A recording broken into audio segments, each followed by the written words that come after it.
मैं आज मंत्र बताता हूँ, लगातार काम करते रहिएगा। जीवन में कोई नेगेटिव करे तो नेगेटिव मत होना। याद रखना, भगवान ने किसी के घर में लड़की पैदा की है तो उसका हाथ थामने के लिए किसी न किसी घर में कोई लड़का पैदा हुआ है। भगवान ने किसी को चोंच दी है तो कहीं न कहीं उसके लिए चुगा जरूर दिया है। याद रखना, भगवान ने अगर हमें मुंह दिया है तो खाने का अनाज कहीं न कहीं तो होगा, बस चल के जाना होगा। भगवान ने जो चीज दी है उसका सॉल्यूशन हमेशा दिया हुआ है। अगर एसएलपीएस वेलनेस में आपकी आईडी यू पे लगी है तो आपको डायमंड बनाने वाले और ब्रांड एम्बेसडर बनाने वाले लोग पैदा हो चुके हैं। सब तराशना है और ये बिजनेस वैसे ही है जैसे ताश के पत्तों का गेम है। ताश खेली होगी ना बचपन में सब लोगों ने। पत्ते हर आदमी पलटता है, इक्का चाहता है इक्का, लेकिन क्या पहला ही पत्ता इक्का आता है? नो, लेकिन पहला पत्ता इक्का नहीं है इसका मतलब ये तो नहीं है कि इक्का नहीं होता। क्या 10 पत्तों में एक पत्ता इक्का आ सकता है कि नहीं आ सकता? लेकिन कोई गारंटी आ सकता है, लेकिन इक्का तो है। हो सकता है भगवान अगर आपकी परीक्षा ले रहा हो सकता है भगवान आपका टेस्ट ले रहा हो कि ये आदमी करोड़पति बनाने लायक है कि नहीं है। हो सकता है भगवान ये चेक कर रहा हो कि आदमी BMW चलाने लायक है कि नहीं है। हो सकता है भगवान ये चेक कर रहा हो कि मैं जो पैसा दूंगा इसको पचाने लायक है कि नहीं है। उसकी परीक्षा में एक बार पास हो जाना। जिस तरह से 48 पत्तों के बाद 4 इक्कों को आना पड़ता है, वैसे कुछ समय के बाद आपके नेटवर्क में डायमंड बनने वाले और डायमंड बनाने वाले लोगों की लाइन लगनी तय है। सब पत्ते पलटते रहना पड़ेगा, रुक मत जाना साहब। दूसरी बात, आपके बच्चे को जब आप आर्ट्स में पढ़ाई कराते हो तो ट्यूशन आर्ट्स वाले से पढ़ाई करवाते हो या कॉमर्स वाले से लगवाते हो? अगर कॉमर्स या साइंस ले रखी आपके बच्चे ने तो साइंस वाले टीचर से ट्यूशन लगाते हो या आर्ट्स वाले से? इतनी समझ तो सबको है।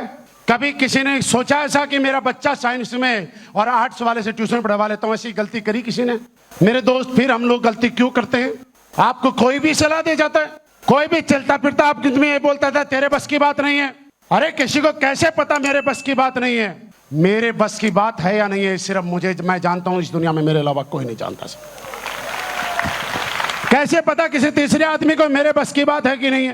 कैसे पता किसी तीसरे आदमी को कि मैं कर सकता हूं कि नहीं कर सकता? और आप किसी की भी बात मान लेते हो।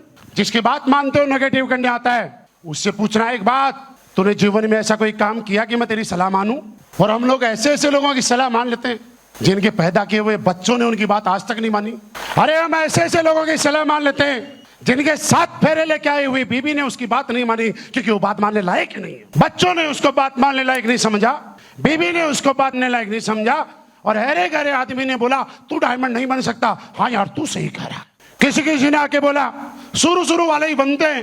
मैं आपसे सवाल करता हूं, बोल के जवाब देना सारे लोग। क्या लगता है आप जीवन में कभी दादा बनोगे कि नहीं बनोगे? दादा बनने की सही उम्र क्या है? कितने साल की उम्र में दादा बनोगे? कैसे कह सकते हो कि 60 में दादा बना जाता है? कई तो 70 में भी बनते, कई तो 50 में भी बनते, कई 45 साल में भी ये टारगेट पूरा कर लेते, कई लोग 55 में भी बनते। आप मुझे बताइए, दादा बनने की कोई फिक्स उम्र है क्या? नहीं है ना।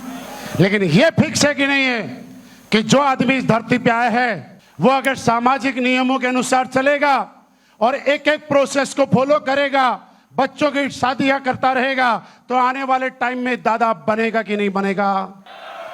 फिर तो बोल दो दादा को। शुरू वाले बन के दादा, हमारे बस में बनने की बात कहां है? जब वहां नेगेटिव नहीं हुए, अरे मेरे दोस्त अपने अपलाइन को देख के हम कैसे बोल देते हैं कि सर गुरुजी आप तो डायमंड बन गए, लगता है हमारे बस की बात नहीं है।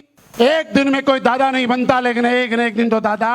तो दोस्त ये भी कन्फर्म में WPL में जो आएगा, आईडी लगाएगा, यहाँ के सिस्टम के अनुसार चलेगा, वो डायमंड तो